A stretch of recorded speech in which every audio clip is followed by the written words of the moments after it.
Impian pemuda orang asal ini adalah untuk memperjuangkan kemerdekaan tanah airnya. Dan saya kami pegawai Jepun, pediamai. Ambil pemerintah pegawai orangnya. Nya kami ngai, mati hidup. Sehingga ingat ke perintah dirempu. Beliau telah mendaftarkan dirinya untuk berjuang demi negara. Tetapi dalam rondaan pertamanya, beliau terperangkap dalam serangan yang hebat. He managed to actually defend and protect those behind him, against the enemies. Pemuda ini bertahan walaupun cedera bagi menyelamatkan nyawa rakannya, iaitu seorang askar British yang asing baginya. Pejuang berani ini bertahan dengan bersenjatakan rifle di tangannya.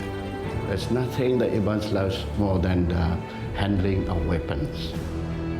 Setelah setengah kurun berlalu, kisah perwira ini yang jarang didengari akan diceritakan semula dalam dokumentari ini.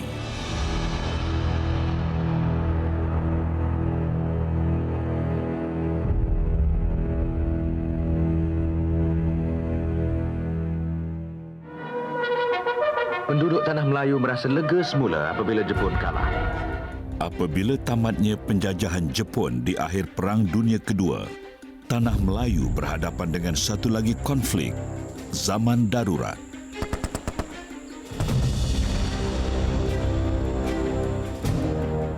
Komunis menganggap kerajaan British yang kembali memerintah sebagai penjajah yang mesti ditentang. Tentera Parti Komunis terus mengganas dan bertegas untuk menubuhkan corak kerajaan mereka sendiri. Mereka menggunakan taktik serangan gerila. Ini adalah suatu ancaman unik dan mencabar bagi pihak British. Gerila Komunis mahir dengan selok-belok hutan tebal berbanding tentera British.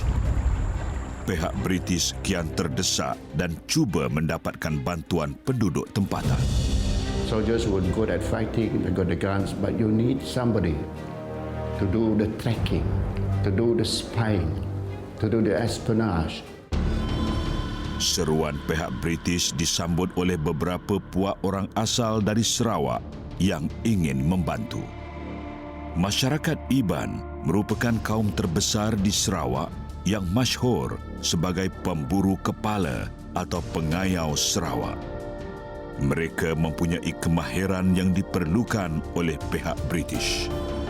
The Iban can survive in the jungle for a long time without proper food. The ability to recognize the tracks, whether it's animals or humans, and to be able to hear from a distance, that's a special quality, special skill that the British needed. Terkenal sebagai pahlawan berani, masyarakat Iban yang amat serasi dengan hutan belantara menjadi senjata paling tajam bagi tentera British. Mereka diberi gelaran Iban Trackers. Menjadi Iban Tracker adalah kemegahan yang tinggi bagi pemuda Iban. Di kalangan ramai pemuda yang menawarkan diri ialah Awang anak Raweng. Kau minta ada boleh nak. Ketika pilih orang, amai dek pengerai kan, di rutuan mesti madah kan mesti nama-nama, ya, sikit dek pengerai dek, tubuh dek tinggi bayar lah, kira 5 kaki lebih 5 kaki. Kehandalan orang Iban bertarung tidak dapat dinafikan. The Ibans have been known as descendants of headhunters, and to be a headhunter, you've got to be very brave. There's nothing that Ibans loves more than the handling of weapons.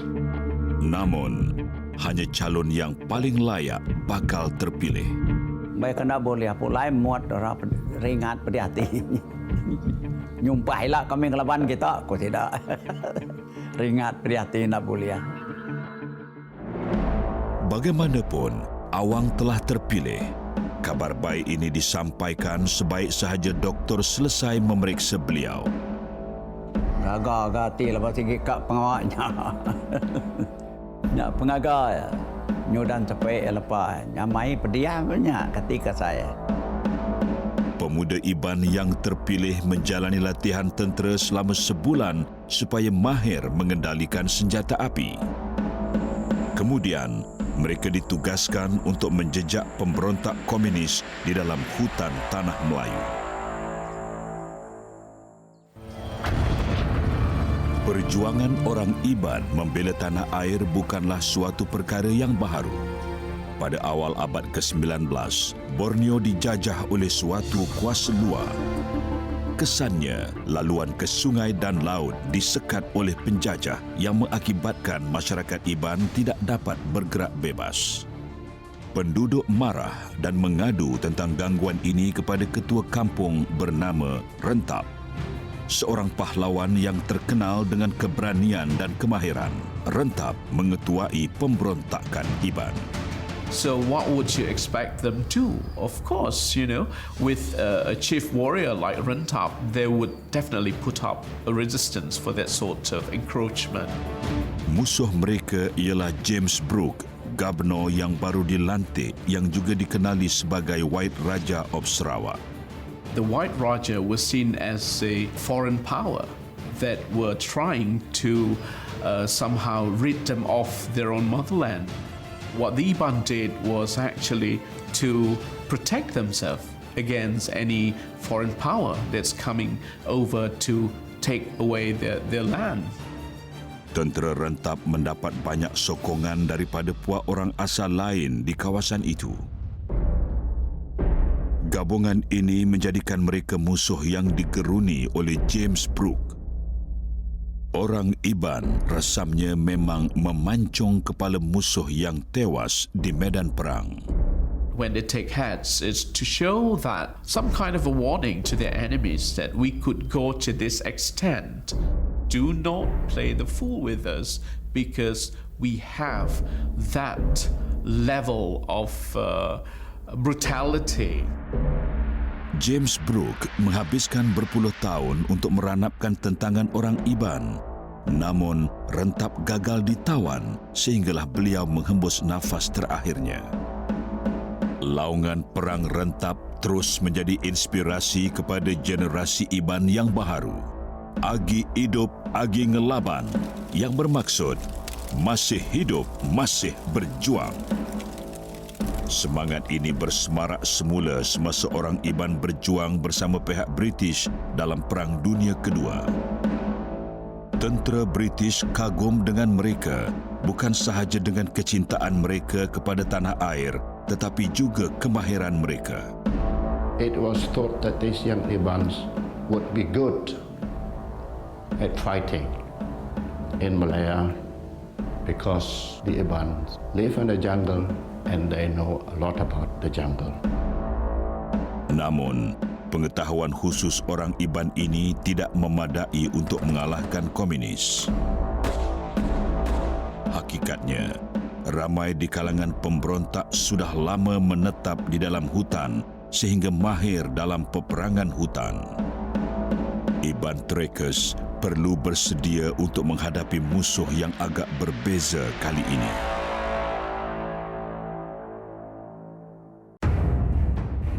Pada Ogos 1948, selepas tamatnya Perang Dunia Kedua dan Jepun menyerah diri, keamanan yang dinanti-nantikan oleh penduduk Tanah Melayu tidak kunjung tiba. Malahan, Tanah Melayu menghadapi serangan hebat pemberontak komunis. Mereka mengganas dan membakar bangunan di bandar hingga menakutkan penduduk. British perlu memulihkan keyakinan rakyat Tanah Melayu di saat getir ini. Lantas tentera British mendapatkan khidmat Iban Trackers dari Sarawak. Terkenal sebagai pahlawan berani dan mahir dalam selok-belok hutan, Iban Trackers bakal membantu British menentang pemberontak. Pemuda Iban yang layak termasuklah Awang Anak Raweng, petani dari Skrang, Sarawak. Awang adalah antara penduduk Sarawak yang menyaksikan betapa ngerinya pengalaman dijajah Jepun hinggakan beliau bersumpah tidak akan membiarkannya berulang lagi. Saya kami pegawai Jepun. Pediamai. Kain baju penadai, garam belacan penadai. Namanya pemakai penadai. Namun udah nggak saya, pemedia. merinsak udah pakai orang. Nak kami yang bakal tanya, kami gagah kan nolong perintah.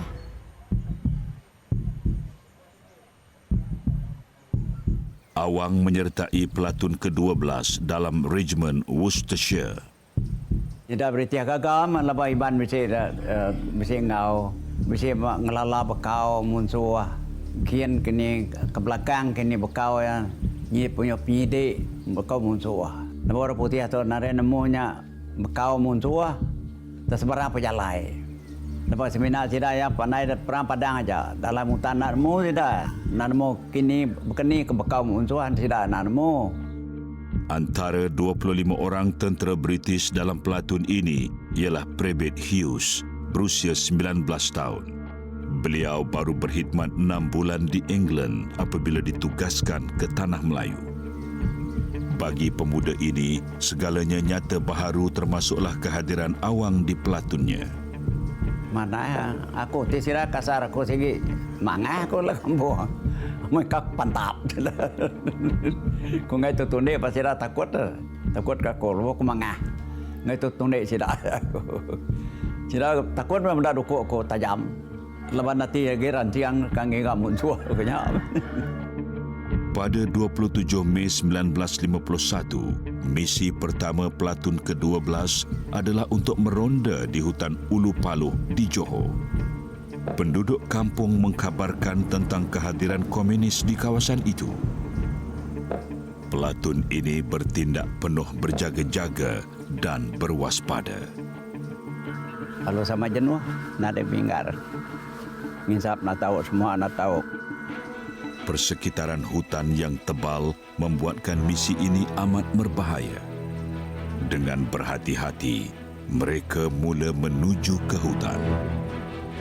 Setelah berjalan sepanjang setengah batu, tiba-tiba mereka diserang. Aku melihat, kamu tu aku. Orang lu nimbak. Kau sama timbak. Kau ni udahnya dia depannya duanya udah. Komander pelatun itu, Lieutenant Muda Morris, telah dibunuh. Beliau disusuli oleh seorang lagi askar. Sebelum mereka dapat memeriksa rakan yang tumbang, pelatun ditembak bertubi-tubi dari arah depan dan kiri.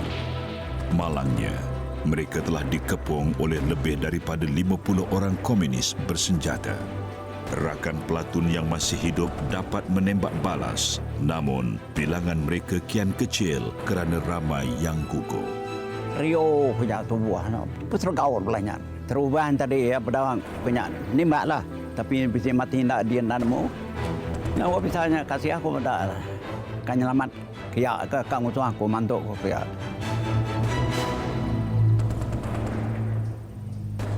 Ketika ramai tentera mula berundur untuk mendapatkan bantuan, Awang menyedari bahawa Prebet Hughes cedera parah.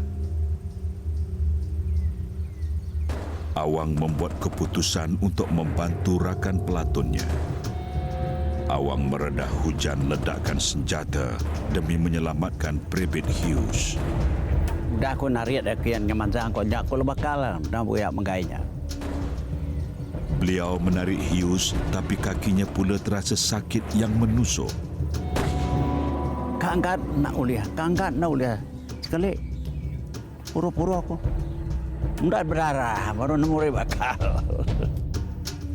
Tanpa menghiraukan kesakitan itu, beliau mengheret Prebet Hughes ke sebalik pokok tombang berhampiran. Hughes masih sedar meskipun cedera teruk. Awang pula mengalami pendarahan akibat luka tembakan. Dia mati tu kan mati aku. Ada kacau aku. Entam saja. Mati puas hati kita yang mati. Sebab kita yang ngelaban. Menyerah kalah kepada musuh bukanlah sikap Awang. Balat timbak saya dah. Ngai kena kat dua itiknya agak kena. Lama aku bertimbang dia. Ngai agak kena lagi. Awang mula berasa letih setelah berjam-jam bertahan di kedudukannya. Beliau juga kian sedar tentang satu lagi masalah. Beri orangnya 50 ringgit. Seterusnya. Boleh ngalau punya. nyakunya udah nemu orangnya gede. Tinggal jangka aku 15 gig dah. Sampai berani lagi dah. Tian nak masangai menembak lagi. Nyaku petian medak aku dia. Awang kian jarang menembak. Musuh sekarang menyangka bahawa mereka akan memenangi pertempuran ini. Awang perlu bertindak pantas kerana musuh yang semakin yakin mula menghampiri kedudukannya.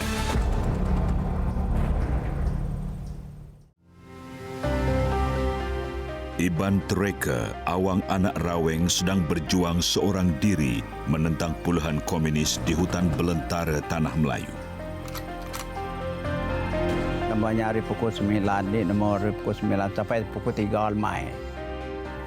Awang telah mengheret Private Hughes, rakan pelatunnya yang juga cedera ke tempat yang selamat dan masih bertahan menghadapi musuh yang kian hampir. 4 jam berlalu. Namun Awang enggan menyerah kalah.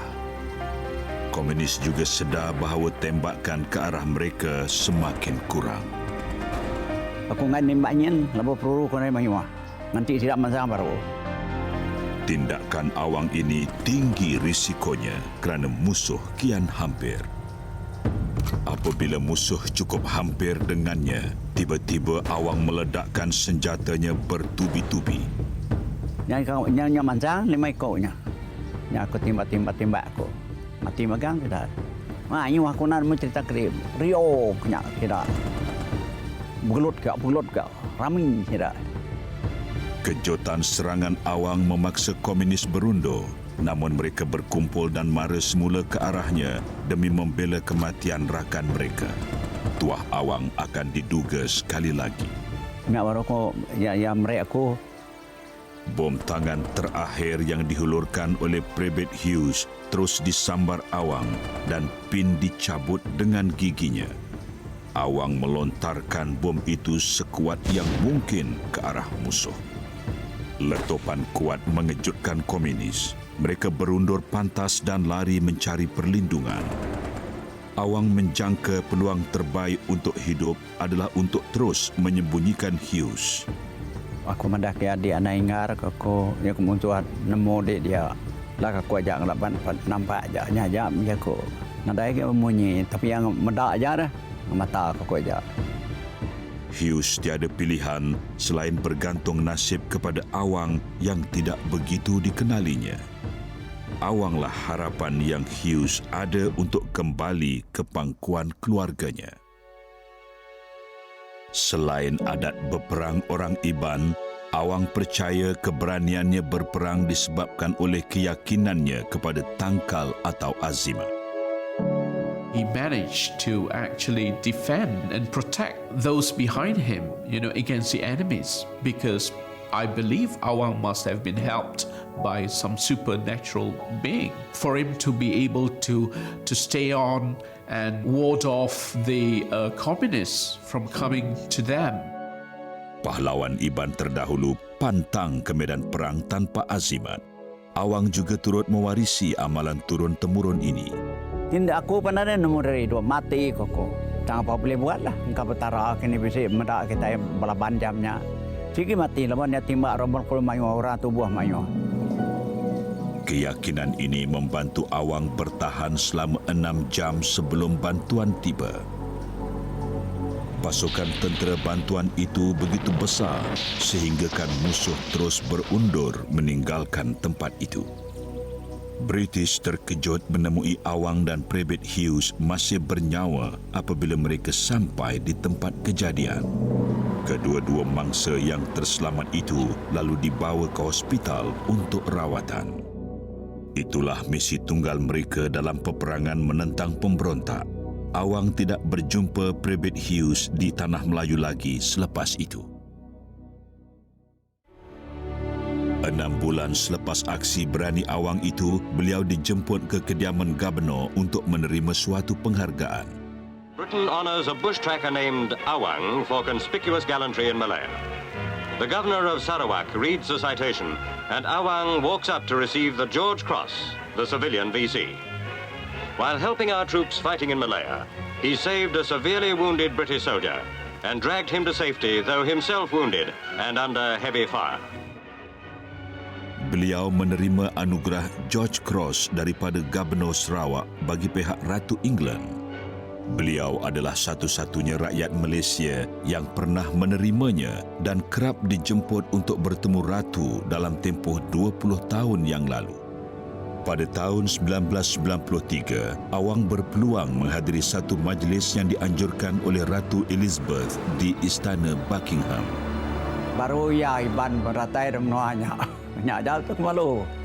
Ya pemanai penadai nan mu ja kurang. Tahu ngagai temu ngor raja tu upet kuyan. Nyak ka ira nati aku. Semasa majlis sambutan ulang tahun ke-50 bagi penerima anugerah George Cross, beratus-ratus wira perang dari negara Commonwealth berkumpul di Istana Buckingham. Awang mengimbas kembali tentang pertemuannya dengan Ratu England.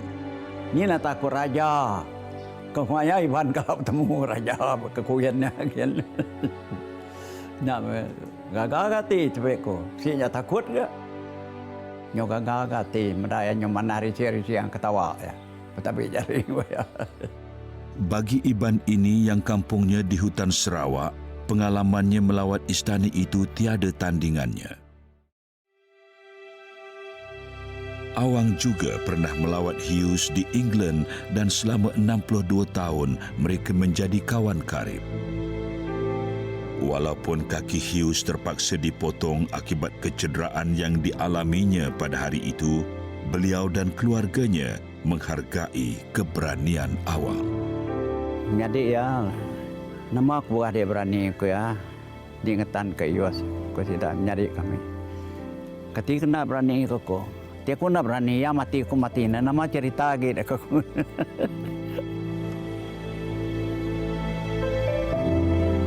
Kini, pada usia 84 tahun, Awang menetap bersama cucunya di Seri Aman, Sarawak. Sebagai orang Iban, tindakan Awang pada hari itu mencerminkan warisan dan budaya bangsanya. Sige amai kan. Nanti kita mati nada jalan kan. Ini kita mati nada mengelaban. Ya selagi hidup agak ngelaban. Tindakan Awang yang tidak mementingkan diri dalam pertempuran adalah antara beribu contoh kepahlawanan yang ditunjukkan oleh pejuang-pejuang semasa zaman darurat. Lama-kelamaan, ancaman komunis dapat dilemahkan dan tanah Melayu berjaya menuntut kemerdekaan dan menjadi Malaysia.